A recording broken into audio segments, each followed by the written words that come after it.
Still in that home life here, eh? I'm going to be going through today dumbbell snatches. They're going to be in quite a few times in this phase of training with the open coming up.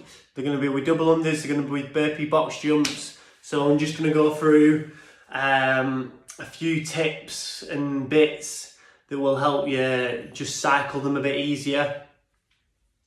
First things first, with warming up dumbbell snatches, to help get a better position overhead here, I'd do some narrow grip dead hangs. 15 to 30 seconds is probably more than enough. 2 to 3 sets, just so that when we hit there, we get a good lockout straight away and we're not kind of struggling, okay? So that's the first exercise I recommend when warming up. Second one that you've probably seen before, a lunge with a forward reach, okay? It's going to mimic the movement a little bit and get some single leg working as well, so we're both kind of warming up the legs evenly. I'm not going to be too dominant on one side when we come to actually cycling the dumbbell, okay? So, coming down to the dumbbell now, touch and go reps, obviously. I'd start off with the dumbbell kind of slightly behind your big toes, okay? So the centre of mass of the dumbbell is slightly behind you, okay? It's slightly behind your centre of gravity. So when you go to pick it up, you get a bit of a swing straight into that first rep. And when I touch the floor, again, it comes back ever so slightly, alright? That dumbbell, the front head of the dumbbell is in line with the middle, okay, of my feet as a guide, alright? So that's the first thing. When you go to pick up that dumbbell on the first rep, make sure it's a few inches behind your big toe, and then when you're touching the floor, again, it should be, the front head of the dumbbell should be roughly in line with the middle of your foot, okay? So that's the first thing, alright? Next thing, making sure on the way down, you keep that momentum of the dumbbell going. So there should be a split second in midair when you let completely go of the dumbbell, and I don't do that until it gets to eye line, okay? You don't want to be slowing down that dumbbell at all if you can help it. If you're physically trying to slow it down with your shoulders and your arm, they're going to fatigue a lot quicker. If you can use that momentum, okay, with the dumbbell on the way down, you can use that stretch reflex more. That means if you're using your stretch reflex better, you're going to be able to go straight into that next rep a lot easier and with using less energy, because you're just using the force of the dumbbell going down to then spring it on the way back up as well, okay? Next key thing is make sure we're hinging at the hip, alright? Easier said than done for some people. I'm a deadlifter. I love a hinge rather than a squat. But if we can use our hamstrings and glutes a little bit more, those are the muscles that we're gonna, be wanting to use. It's gonna make things a little bit easier. Okay. So just check how much I'm kind of hinging and how little my back is actually flexing. Okay.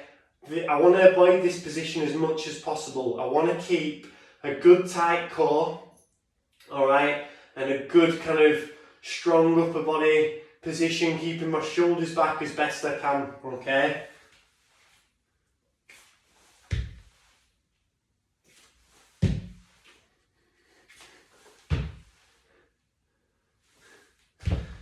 When you do it right, okay, the last part of the movement from kind of face level onwards will almost feel weightless, like well, you'll get the feeling of weightlessness.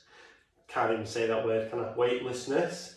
And it'd be really easy to punch the dumbbell overhead, so you don't actually end up using your shoulders hardly at all. Alright. In addition to that as well, okay, so we've gone through starting position, we've gone through that hinge and making sure that we're using hamstrings and glutes better. Alright, he wants a big bum back every time when we go down to touch that dumbbell to touch the floor. There might be a little bit of rounding, but if we can help it, let's try not to.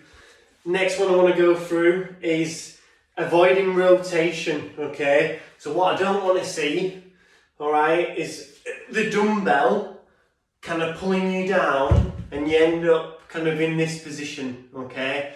If we end up in this position, we're going to end up using these upper back muscles more, which we don't really want. Ideally, if we can keep that flat back, that straight back, okay, we're going to use these bigger muscles rather than using the smaller muscles in your upper back, okay. If I let it pull me forward here, I've then got to kind of twist before I then bring these bigger muscles, okay, that help with that hip extension into effect. Alright, so let's avoid that dumbbell causing rotation. Keep that back position tight, okay? Don't let the rotation happen as best you can, okay? And one final tip with the dumbbell. Who knew you could talk about dumbbell snatches so much, eh? Bloody hell. So the last one. So if you can get all them things right as well, that we've already gone through, perfect. Can we keep the dumbbell just facing one direction and almost replicating a kettlebell swing a bit more? So just watch me do a few reps here now.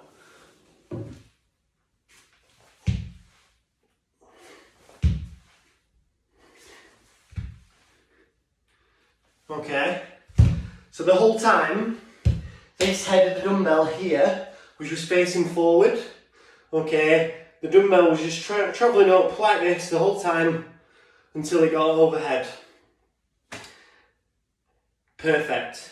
That's the straightest dumbbell path that we're going to get. Alright, when we start kind of twisting at the top or at the bottom, it's going to add a little bit more kind of time either at the top or as you're coming through at the bottom, and you're going to be able to use less of that power that your hips have created through the movement as well. That's a very finite thing. It is fine for the dumbbell to kind of change direction through the movement. Some people find it easier to kind of lock out at the top, especially if the dumbbell's in this position. Okay, some of you might kind of be a little bit more side on the bottom again, which is fine.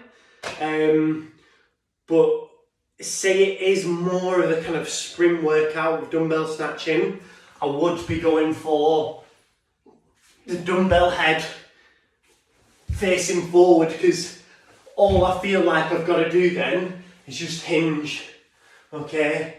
And the dumbbell's just going straight up and down pretty much, alright? So there's kind of 4 or 5 things for you to just give a whirl, try it out. If any of you have got any questions, drop us a message on Twitter or on Twitter, and drop us a tag in your videos if you're doing some in this next phase, and I might be able to give you a few tips if I feel like you could brush on them a bit more as well. Okay, hopefully you found that pretty helpful. Kitchen coaching life is coming to an end. Well, it's actually Wednesday. Kitchen coaching life has already technically ended, but I'm obviously not in the gym right now. But anyway, yeah, catch you soon. Hope that helps. See ya.